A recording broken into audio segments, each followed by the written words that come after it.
Hi, I'm Tim. Welcome to Watch One, and thanks for logging on. That little guy is the Blancpain Leman GMT 40mm in brushed titanium. You can buy this Blancpain Leman on our website, watchyouwant.com.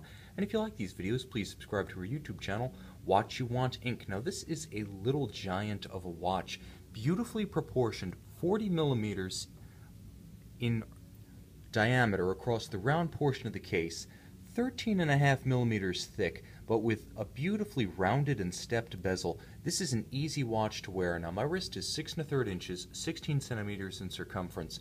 The watch looks and feels great. A classical combination of a nice dark dial with a grayish white metal case and a beautiful rubberized strap means that the watch is comfortable and it looks the business. Neither a dress watch nor explicitly a sports watch. It has some of the characteristics of both: the elegance, the classical proportions of a formal watch, but also the 100-meter water resistance and abundant practical complications of a sports watch. Now, the key thing about this watch is that all in titanium, it wears even lighter on the wrist than a conventional 40mm watch would.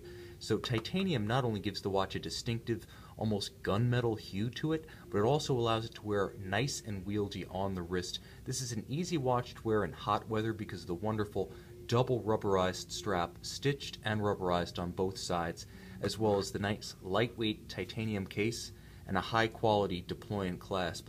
Now, Blancpain worked with the Leman line during the 2000s to establish a platform for complications that was contemporary, not like the Le Brassus or the Villeray lines, which were more self-consciously formal and dress-oriented. The Leman was just a little bit less aggressive than the 50 Fathoms. And in 2004, the Leman GMT was introduced with the new caliber 1241 built by Blancpain's movement partner, Frédéric Piguet. It was a nice, classically sized but modern complication that featured a second time zone, a date, an alarm, uniquely automatic winding with the ability to wind both the alarm and the automatic movement itself. It's one of the few watches that can accomplish this in the alarm sector, and that's for the entire history of alarm wristwatches dating back to the late 1940s. Now, you can see the different elements of the dial are a little bit asymmetrical in a sort of calculated sense. There is some classicism to the off-center power reserve indications and subdials that draws on the imagery of the pocket watch era, but in every other respect, up-to-the-minute sports watch imagery, fully loomed with tri-Arabics 3, 9, and 12. The watch is very visible at night, but it's during the day that you get the full impact of the features. Now, let's just take a little walking tour of the dial. We've talked about the style. Let's unpack the substance. What you see right here at the top is actually a twin indication, essentially layout dedicated to the alarm. Now, the alarm on-off toggle is right there. You can see the alarm bell, so when you're pointing at the alarm bell, that means that the alarm is armed. You can see the power reserve. Now, this will progressively recharge and regenerate itself on the wrist because of the bidirectional automatic winding dedicated to both systems within the watch. But if you want to accelerate the process, then this crown, which is a screw down right at 2 o'clock, can be used to energize both the alarm as well as the mainspring barrel for the watch. Now, you can see the alarm power reserve begins to top itself off.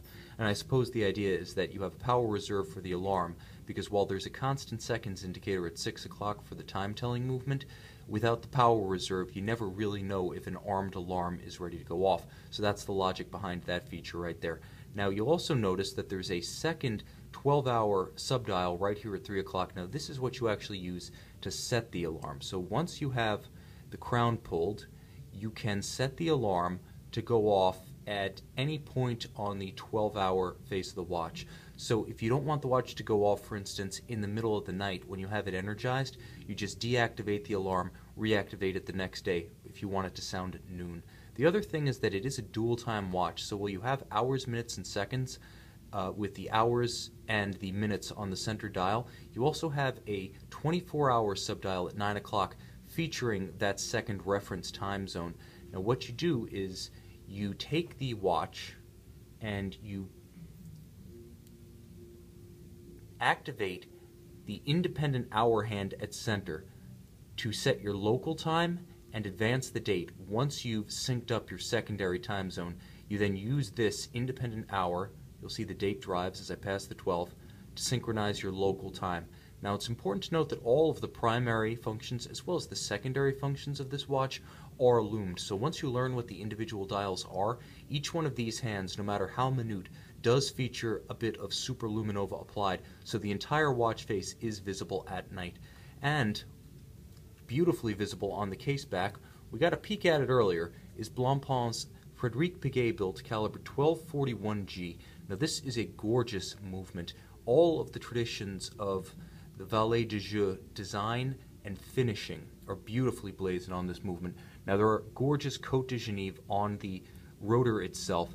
You could see beautiful heat, not chemically blued screws. These are actual fire oxidized, kiln treated screws that are oxidized blue, eliminating that yellow wavelength and creating a blue hue. Gorgeous to look at. You can see that they are truly heat blued because their slots as well as their heads are completely oxidized. Now, anglage is a highlight here because Blancpain uses what I like to call the fat standard of anglage. So all the bridges that have it on a broad radius. Now, let me see if I can get it to catch the light. There we go. You can really see it right here.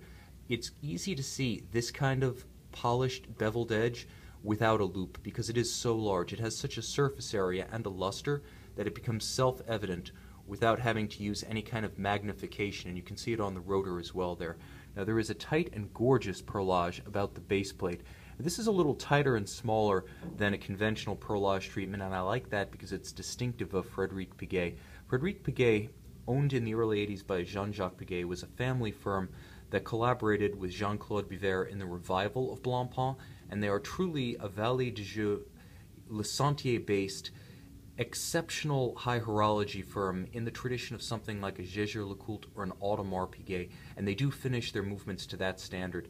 So it really is to Blancpain's credit that it has a permanent movement partner effectively in-house, designing and finishing to the standard. Now you'll notice the striker for the alarm right next to my thumb, truly black polished. It is downright mirrored in its optical perfection.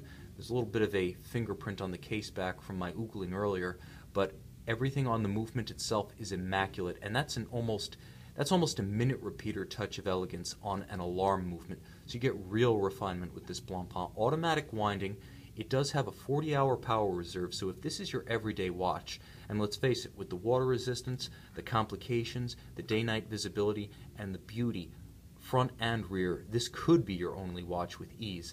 The Blancpain Leman GMT is a watch that has it all.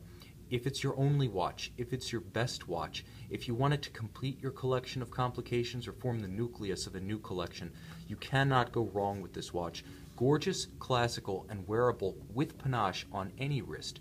You can see this 40mm titanium Blancpain Leman GMT on our website, watchyouwant.com.